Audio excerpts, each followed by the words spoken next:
ఏ నియోజకవర్గంలో చూసుకున్నా కూడా విచ్చలవిడి పేకాట క్లబ్బులు. ప్రతి పేకాట క్లబ్కు కూడా రేటును బట్టి 10,000 రూపాయలు పేకాట క్లబ్ అయితే నెలకు 6 లక్షలు ఇవ్వాలి. 5 లక్షల రూపాయలు పేకాట క్లబ్ రన్ చేసేది అయితే ఏకంగా వెస్ట్ గోదావరి జిల్లాలో అయితే ఏకంగా ఒక పేకాట క్లబ్బుల్లోనే ₹1 కోటి ఇస్తున్నారు. విడిగా కరప్షన్ జరుగుతూ ఉంది. పోలీసుల సమక్షంలో, పోలీసుల ఆధ్వర్యంలో మాఫియా ఫామ్ చేసి ప్రతి నియోజకవర్గంలో జరుగుతుంది. నియోజకవర్గంలో ఏ పరిశ్రమ ఉన్నా కూడా ఆ పరిశ్రమ నడుపుకోవాలి అని అంటే ఆ పరిశ్రమ యజమానులు వచ్చి ఎమ్మెల్యేకి ఇంత డబ్బు ఇవ్వాలా, పోలీసులు లేకపోతే ఎమ్మెల్యేని కలసమని చెప్పి ప్రోత్సహించేట్టుగా వీళ్ళు పోయి ప్రెజర్ పెడతారు. ఎమ్మెల్యే మనుషులను పంపిస్తారు. ఫ్యాక్టరీలో ప్రొడక్షన్ ఆగిపోతుంది.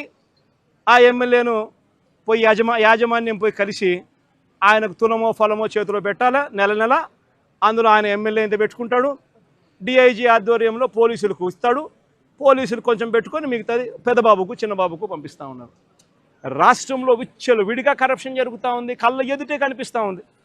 కానీ ఇంత కళ్ళ ఎదుట ఇవన్నీ కూడా కనిపిస్తూ ఉన్నా కూడా ఎవ్వరూ కూడా మాట్లాడకూడదు. విడిగా భూములు శనిక్కాయలకు బెల్లాలకు అమ్మేస్తారు. ఇలా కావలసిన వాళ్ళకు, వీళ్ళకి నచ్చినోడు ఎవడన్నా ఉన్నాడంటే 99 పైసలకు భూములు ఇస్తారు. వీళ్ళకి నచ్చినోడు ఎవడన్నా ఉన్నాడు అని అంటే ఏకంగా 30 ఏళ్ళ కాంట్రాక్టు, 40 ఏళ్ళ కాంట్రాక్టు ₹1.5 ఇస్తే చాలంటారు. విడిగా భూములు శనిక్కాయలకు బెల్లాలకు అమ్మేస్తూ ఉన్నారు. ₹4.60 పీపీఎల్ చేసుకుంటా ఉన్నారు. ₹2.49 మేము ఆ రోజుల్లో పీపీఎల్ చేసుకుంటే నానా యాగి చేసిన ఇదే పెద్ద మనుషులు. అంత విచ్చలవిడిగా కరప్షన్ ఒక వైపున జరుగుతూ ఉంది. మరోవైపున సూపర్ 6, సూపర్ 7లు గాలికి ఎగిరిపోయాయి. ప్రతిదీ కూడా మోసమని తేలిపోయింది. వ్యవస్థలన్నీ కూడా పూర్తిగా నీరుగారిపోయిన పరిస్థితులు కనిపిస్తూ ఉన్నాయి. ఏ మనిషి కూడా సంతోషంగా లేని పరిస్థితిలో చంద్రబాబు ప్రభుత్వంలో కనిపిస్తూ ఉంటే ఈ మనుషుల తరపున, ఈ ప్రజల తరపున ఏ గొంతు వినపడకూడదు అని చెప్పి ఏకంగా ఈ పెద్ద మనిషి పెన్నెల్లి రామకృష్ణారెడ్డిని జైల్లో పడేసినాడు. ఈయన 4 సార్లు ఎమ్మెల్యే.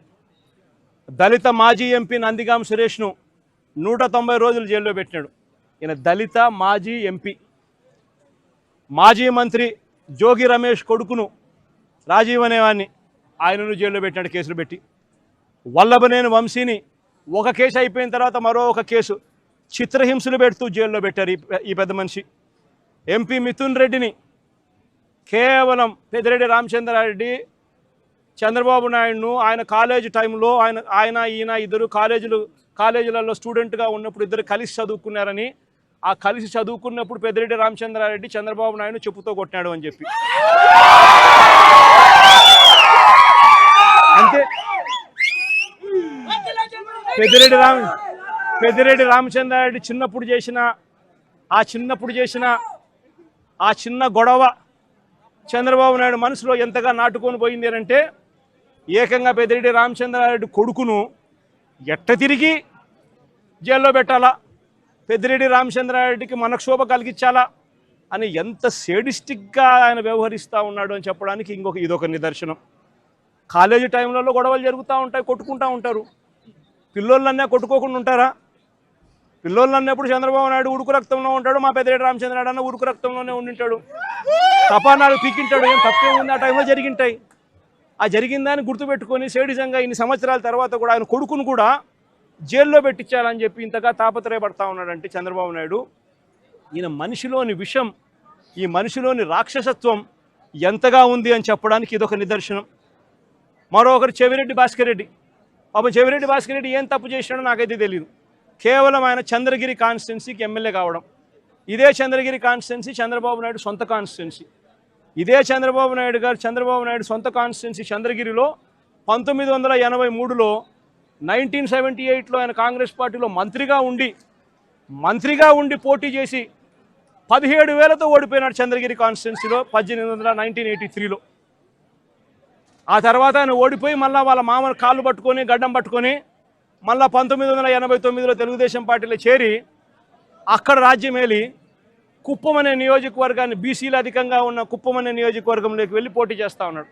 ఈ చంద్రగిరి నియోజకవర్గం ఆయన చేతుల్లో నుంచి వెళ్ళిపోయింది అని, ఈ చంద్రగిరి అనే నియోజకవర్గం ఆయన సొంత ఊరు ఉంది కాబట్టి అక్కడ ప్రజలు చంద్రబాబు నాయుడు ఓడించినారు అని బాధ తట్టుకోలేక భాస్కర్ను వేధించి జైల్లో పెట్టించే కార్యక్రమాలు చేస్తూ ఉన్నాడు. చివరికి భాస్కర్ ఒకడే కాదంట, భాస్కర్ కొడుకు మొన్న కంటెస్ట్ చేసినాడు పాపం, లండన్ నుంచి వచ్చినాడు పాపం ఆ పిల్లోడు కూడా మొన్న కంటెస్ట్ చేసిన ఆ పిల్లోని కూడా కేసులో పెట్టినారు. ఇదే పెద్ద మనిషి చంద్రబాబు నాయుడు కొడాలి నానిని, పేర్ని నాని భార్యను కూడా చివరికి అని కూడా చూడకుండా ఆమెను కూడా కేసులో పెట్టాలని చిత్రహింసలే.